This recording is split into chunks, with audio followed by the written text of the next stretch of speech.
Welcome to the 8th edition of World Intellectual Property Forum.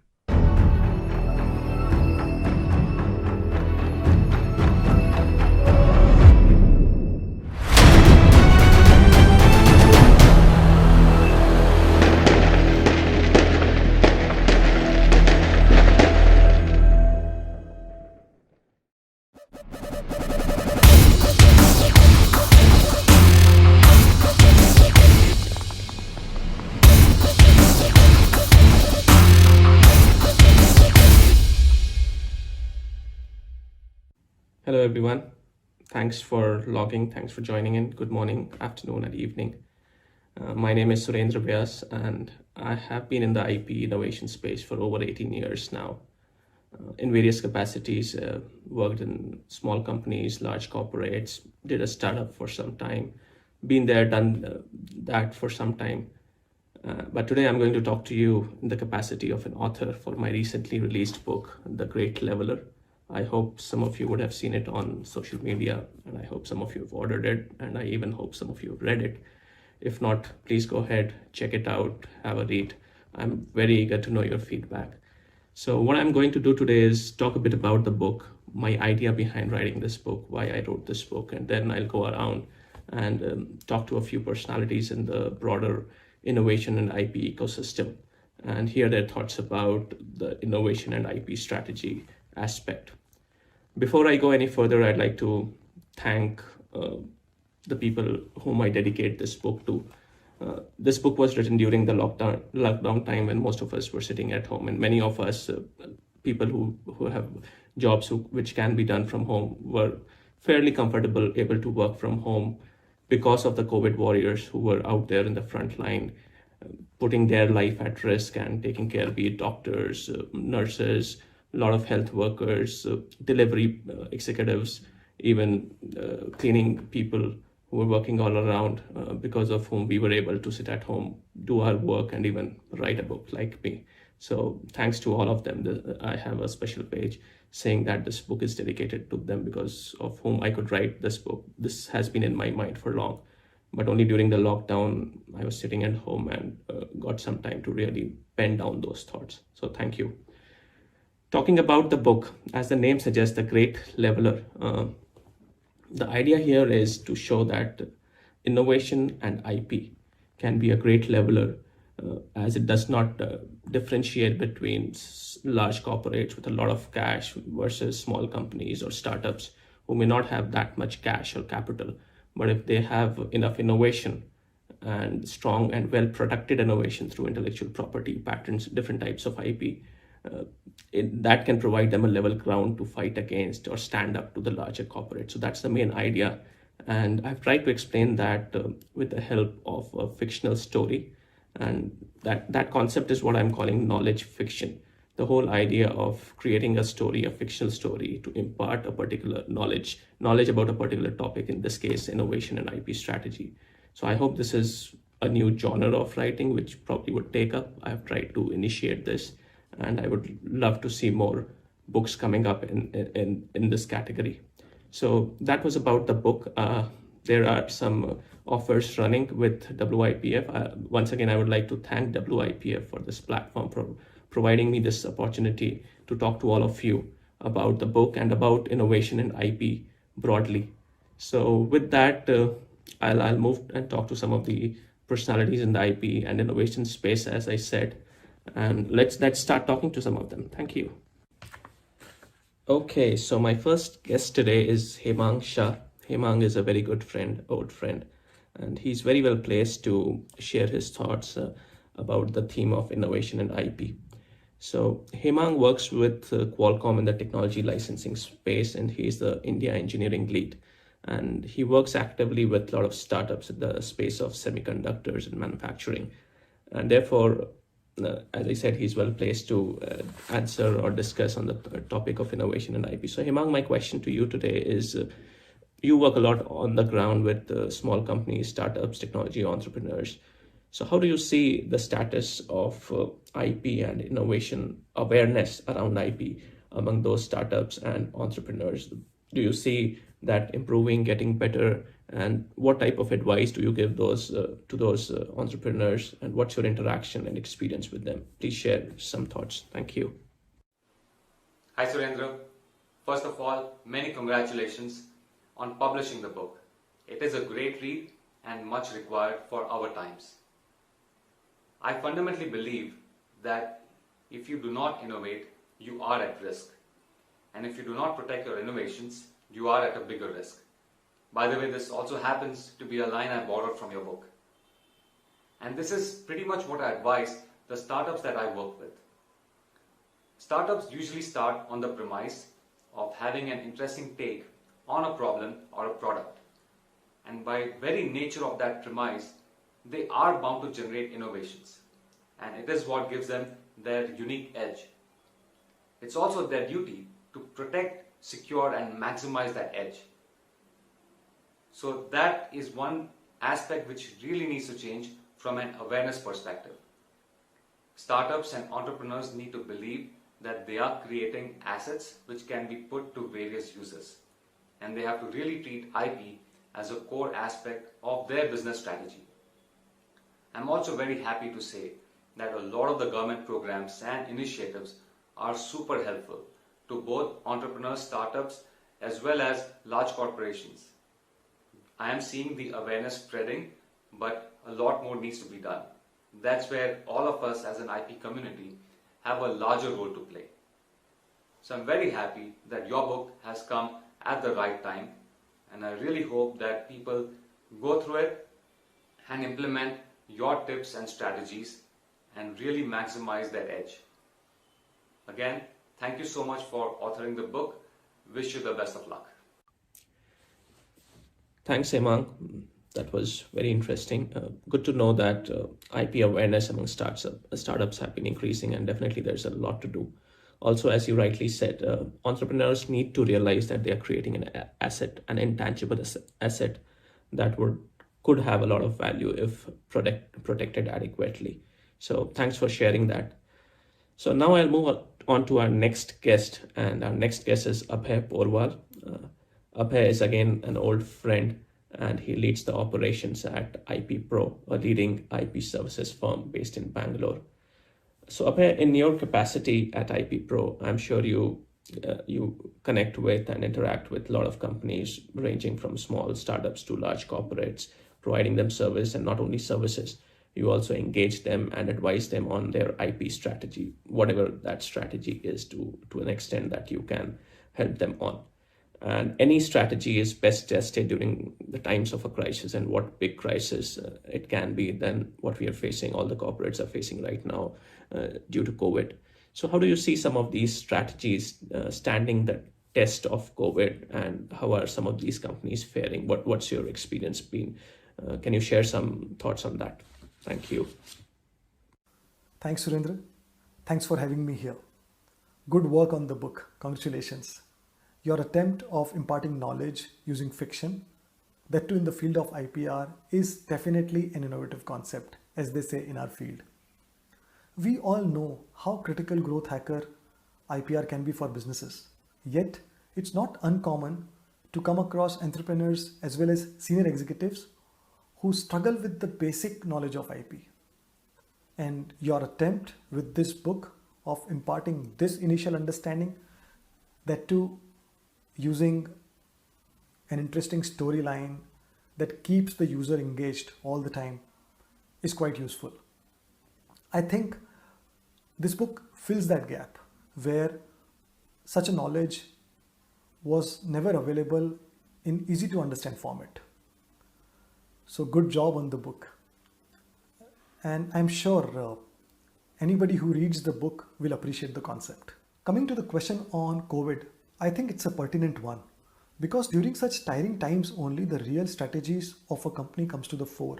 Strategies pertaining to corporate or business or related to people and IPR gets exposed and gets tested, and how.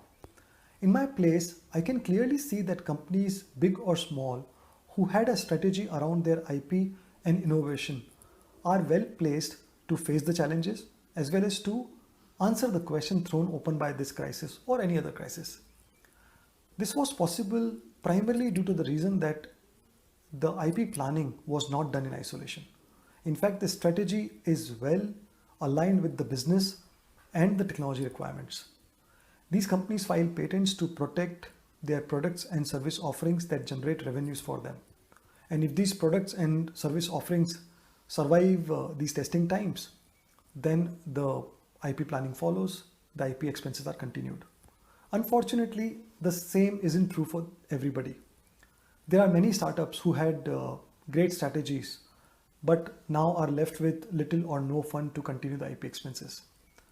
In many of these cases, we are working with them to devise IP strategy, the filing strategies to either lower the cost or delay the cost to an extent possible.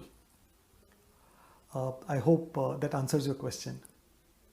With this, I wish you the very best for the book. I hope the readers enjoy it, and wishing for many more books coming from you. Thank you. Over to you, Surendra.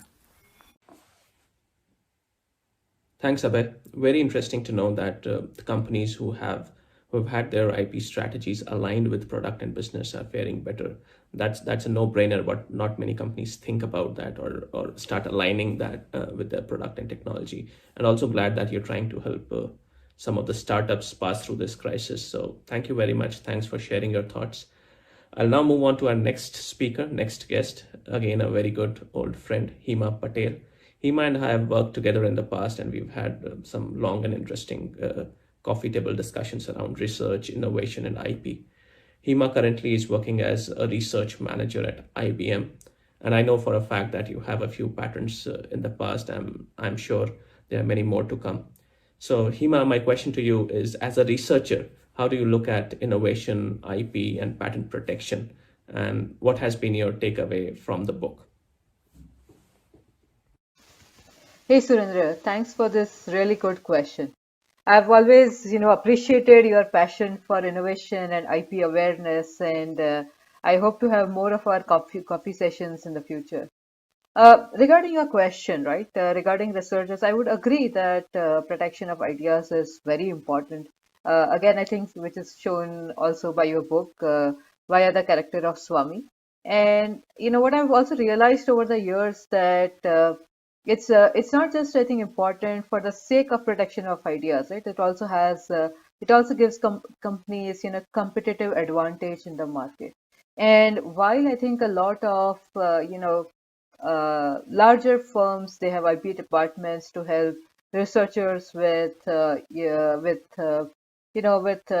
helping them with giving them the right IP advice. But I think this probably is missing in the startup and the tech area, right? And this is where I hope the books. I think the book that you have written is a very good starting point for people to understand the whole concept and the importance of it, and why they should actively pursue the IP strategy even if they are a startup, right? And I hope that in the future there'll be more awareness, and I hope there'll be some initiatives by the government as well to help the tech startup space. Thanks. Thank you, Hima. That was very interesting that you referred to the character of Swami from the book. That's my favorite character too, an avid researcher, very much like you. So thanks for sharing that, and thanks for sharing your thoughts.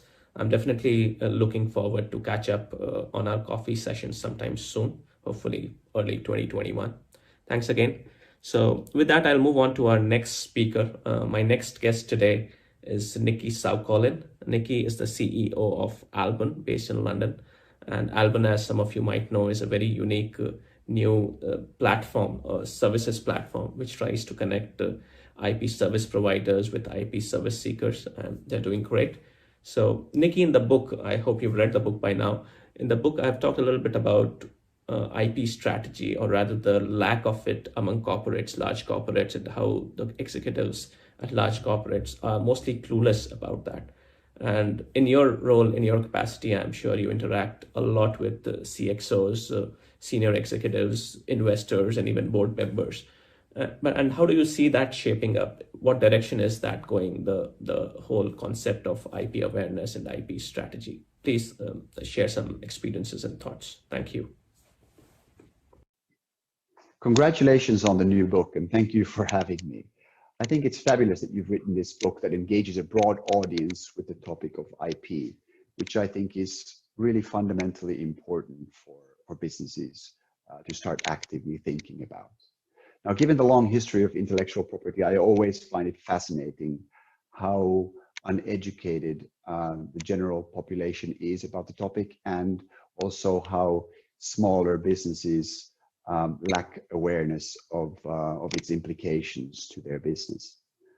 Now, gladly, in recent years, we've started seeing more and more that boards and investors are starting to really think hard about the topic of IP. They're asking the questions to their businesses. They're asking them the questions of, do we have the right IP in place?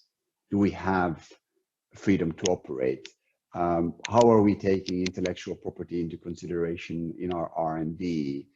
What is our IP strategy? These types of questions are starting to come up more and more, and therefore the entrepreneurs, the business owners, CEOs are starting to also put this question to their organization and to start thinking about it in these terms, thus driving the need for businesses to educate themselves on the topic, which is exactly why I think it's so timely that you're releasing this book, which is easy to read and easy to understand for anyone, and to grasp the power of IP. In my personal experience, talking to clients and talking to customers, what really stands out is the fact that intellectual property is a part of a company's value. And when people are thinking about their IP strategy, I'm having more and more conversations about the why and not about the how. And I think that's really something that that your book brings out well. Thank you, Nikki. Very interesting and heartening to know that the right questions are being asked at the senior level, and more companies and senior executives are now realizing the importance of IP. And I guess all of us in the IP industry realize that things are moving in the right direction, but there's a lot to cover and a lot more awareness that is required. And I hope this book is my 2 cents towards creating that awareness, and I'll be really happy if it makes even a small difference. So thanks again for sharing your thoughts, and thanks for joining us. I'll now move on to our next guest today. My next guest today is Ravi Bhariok. Ravi is an entrepreneur and is leading a very interesting startup in the space of electric vehicle batteries, and doing some interesting stuff, and also trying to protect it through IP and patents. And we've had some discussions in the past around that. And coincidentally, the book also refers to a game-changing technology in the field of electric vehicles. So there is some overlap there, but totally unintentional. So thanks, Ravi, for joining us. And my question to you would be, as a tech entrepreneur running a startups in a tech-heavy space, how has your experience been with respect to the whole IP planning and process? And what would be your advice to all the tech entrepreneurs out there? Thanks, Surendra.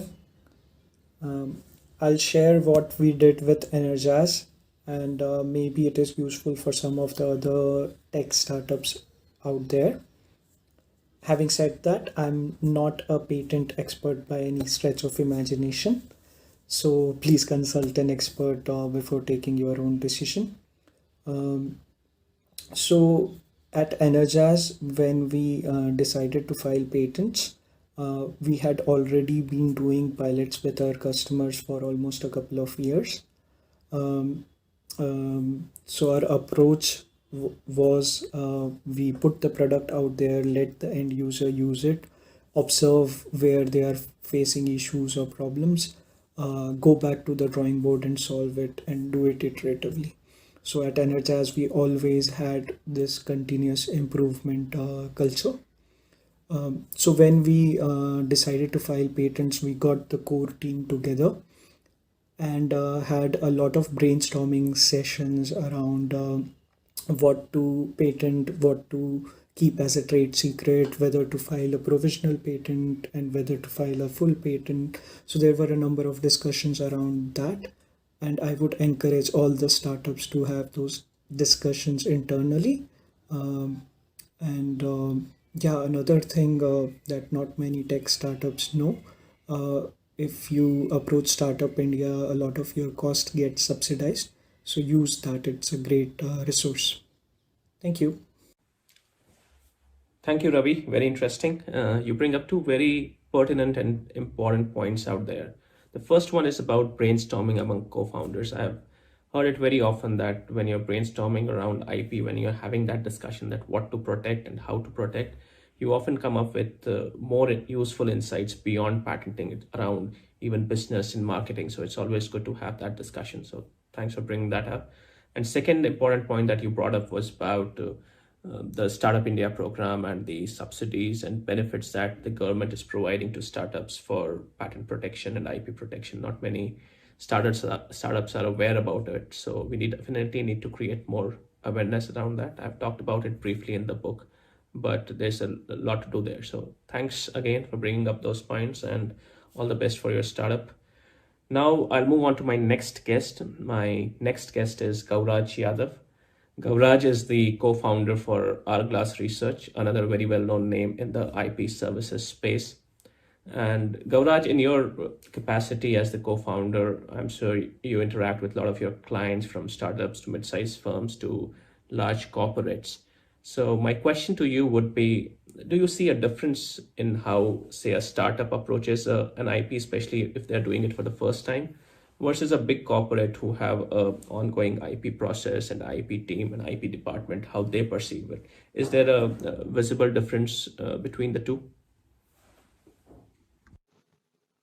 Hi, Surendra. Firstly, congratulations on your book launch. I am pretty much sure, I haven't read the book yet, but I'm pretty much sure that it will be a very interesting read. I will definitely order my first copy as soon as you launch it. As far as your question is concerned regarding difference of working with startups as well as with corporations, it's a mixed bag of experience. So in my last 10 years of running Hourglass, we have had a fair share of working with corporations as well as with startups. Though I would like to say that the IP ecosystem in India evolved quite a bit over the last 6 to 8 years, and startups were to catch the wave maybe in the last 5 to 6 years. So still, though the startups, they are pretty much aware of the technology that they are working on, each one of them would have carved a niche for their own. As far as the IP or the basic fundamentals go, they still need quite a bit of handholding. So whenever we are approached by any startup who intend to, create an IP, file patent applications, we literally have to handhold them. They can have basic questions as to what a patent is there something called as a world patent, and so on. So our strategy for dealing with startups is completely different. It's like taking them through the basics of IP and then kind of try to investigate how much of their work is kind of patentable. However, when it comes to corporations, they pretty much know about what they're doing, and they have matured IP functions working within them. And hence, the different departments, they exactly, so typically corporations have different teams working across different projects. So there will be a patent preparation and a prosecution team, a patent analytics team, a licensing team. And these teams, they cross function with each other and then kind of drive the entire IP landscape forward. However, they have their own different bit of challenges. So one of the most important, I would say, challenge that a corporation has today is to see if they are missing any of the new things or new happenings in that particular tech area. Nobody would want to, get disrupted. So they are always for the watch out for if there is any promising startup that might be a good acquisition potential for them. So patent landscapes, due diligence is something which, is quite widespread and done quite often among in the corporations. Yeah. So from that perspective, I would say corporations, they do really know how and what they want, and it's a different work experience, a streamlined, I would say, a work experience with them. However, when it comes to startups, I would definitely, like to talk about the energy over there. Like the different teams, they interact with each other. The decision making is quite swift, and one important aspect is we have to take care of kind of aligning the patent strategy with the business strategy, because both the business as well as the technology is evolving the time they start filing patent applications, and we have to constantly monitor the direction in which they are moving and make sure that the alignment does not go wrong. So yeah, it's quite interesting to work with both these entities, and yes, I hope that answers your question. Again, all the best, and I hope you get tremendous success with your book. Thanks. Bye. Thanks, Gauraj, for sharing your thoughts. I think you're doing a great job. You're in a very good position to help companies, small or big, understand their IP problems, challenges, and help them pass through them. So, thanks for sharing your thoughts and that point around world patent and what's the patent family that comes up so often when you're talking to startups and professional who are getting into the IP space. And I've tried to cover that in one of the chapters in the book in a unique way. So I hope you get to read the book soon and I hope you like it. I'll be very eager to know your feedback and review. So thanks again for joining us. And now I would move on to our next guest, the last guest for today, last but not the least. So our next guest is Madhav Kulkarni. Madhav is a very well-known name in the space of IP and innovation. He is currently the Global Intellectual Capital Manager at Dow, based in Mumbai. So Madhav, thanks for joining us. And I know you've been in this space for very long. You've worked with large corporates in the IP strategy and protection space. So first of all, I hope you've read the book. How did you like the book? What are your thoughts? And secondly, what would be your advice or recommendation to corporates or smaller companies, medium-sized companies who are trying to get into the IP protection space, trying to be more proactive about IP? How would you recommend or advise them to go about the whole process? Surendra, congratulations on your book, The Great Leveler on IP Strategy, and thank you for this opportunity to speak about it. Using knowledge fiction to explain IP strategy with the help of a story is really interesting. And the theme of the book resonates well with the situation around, where IP is discussed more than it is practiced. We have less IP, especially patents, coming from India. On one side, there are companies who don't value others' IP.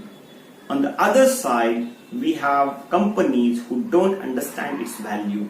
And then there are many in between. I think we must understand that it's a global game, which cannot be avoided. And to play this, we must learn the rules.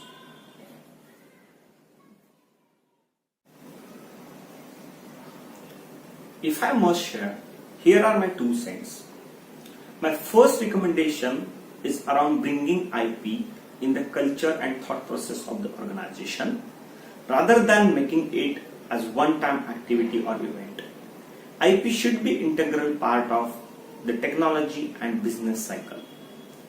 The second recommendation is about being clear about the objective of IP program. Is it really to invent and protect? Is it to defend your business?